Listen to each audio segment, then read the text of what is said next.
CO2 sur Alp Radio. Fleuve Congo, ils sont toujours là, qui jouent avec les chaises. Bonjour. Pardon. Bonjour. Hey, pour ceux qui nous rejoignent, qui habitent aux États-Unis. Voilà. Bonjour. Pour ceux qui nous rejoignent, donc on a la chance d'avoir Fleuve Congo avec Nicolas, si jamais, qui parle tout le temps, il n'arrête pas.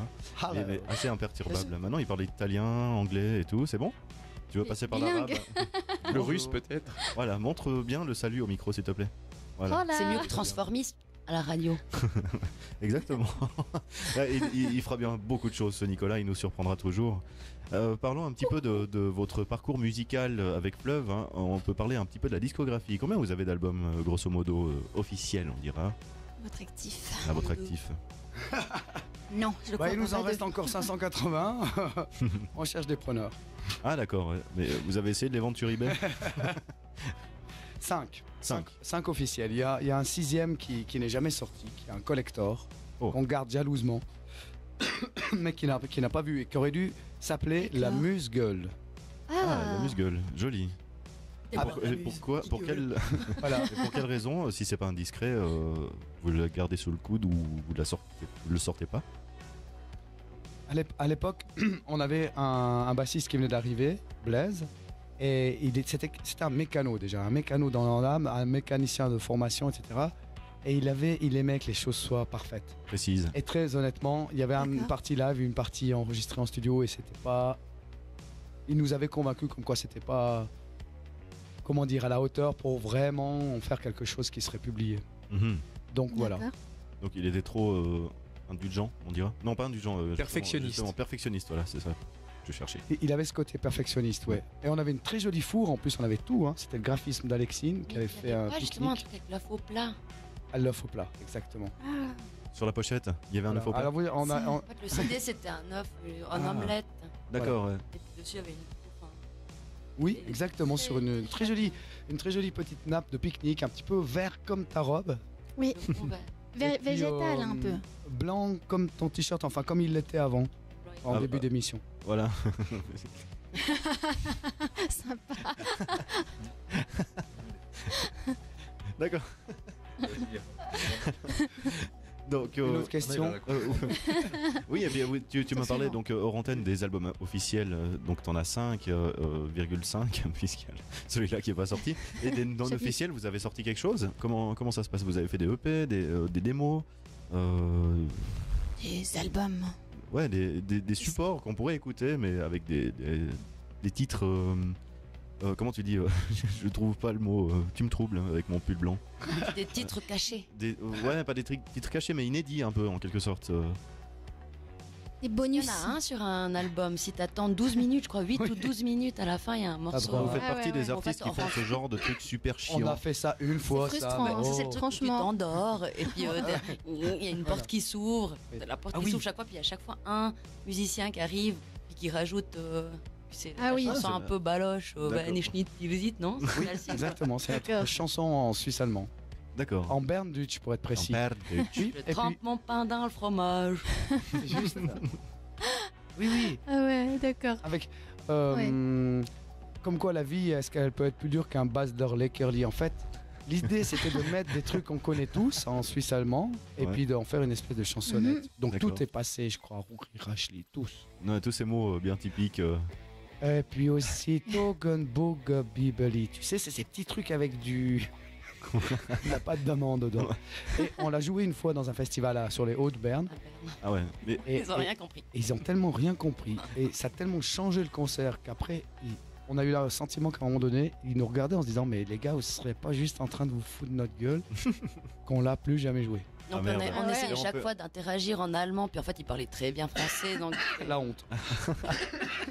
Et puis, donc on peut trouver cette chanson cachée entre guillemets sur quel album? Alors sur l'album Welcome to Zoavia, ça c'est le second, c'est celui où on a été très généreux, il y a environ 20 titres dessus. Wow. Il a apparu 10 ans après le premier, donc le premier c'est numéro 1, donc là c'est vraiment, ça sonne Casa Bambou, c'est les tout débuts du Fleuve. Et 10 ans plus tard, là, nous ont rejoint déjà, Chant était là depuis déjà 4 ans.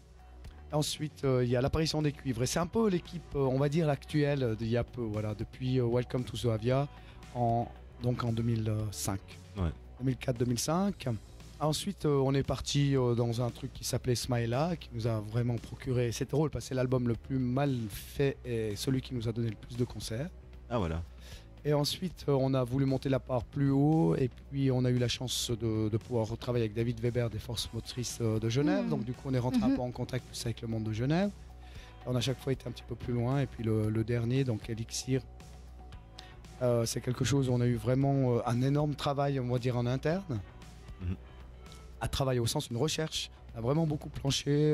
Ça a presque fait une scission dans le groupe parce que finalement, on était 4 sur 7, 8 à travailler là-dessus. Les autres se sentaient un peu exclus de ce projet. On a duré pas mal longtemps avant que vous puissiez enfin dire quelque chose. Bon, disons que moi je venais d'accoucher puis j'étais un petit peu dans ma période déjà, maman.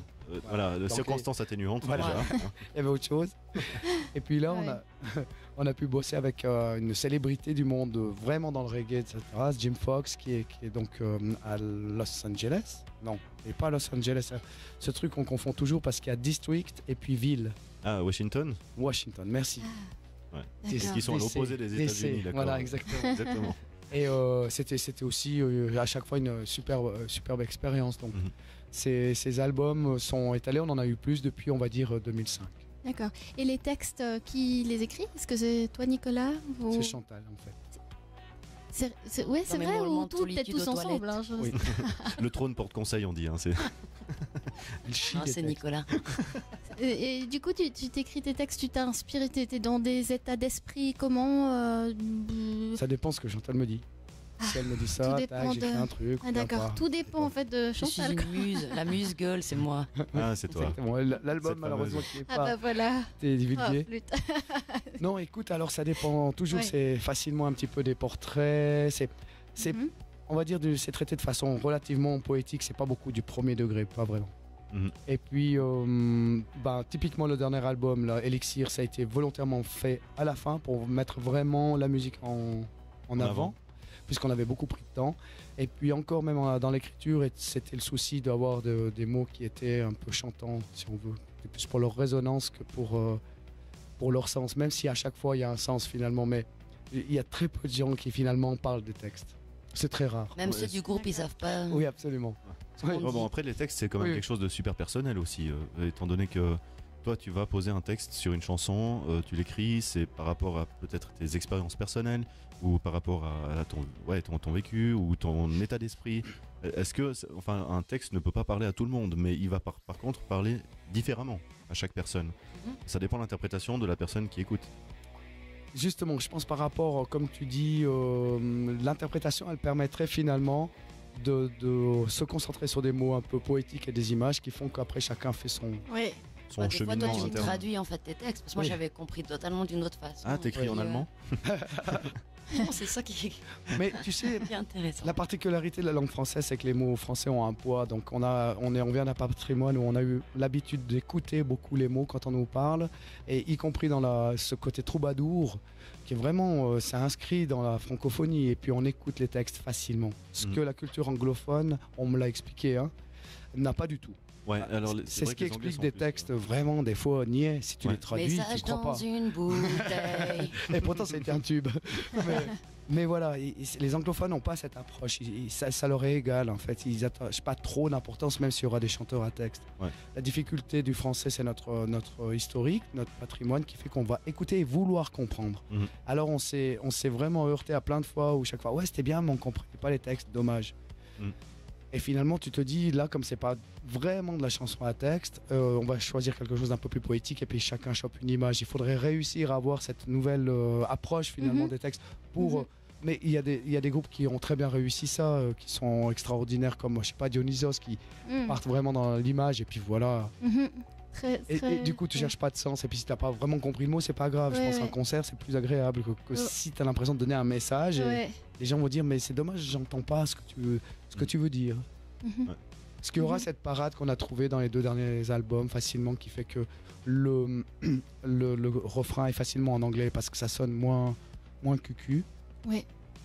Et puis au milieu, tu baragouines en français. Puis c'est bon, quoi. Tu soignes le début, tu soignes la fin. Puis c'est entre deux. C'est comme une lettre à la poste. À peu près.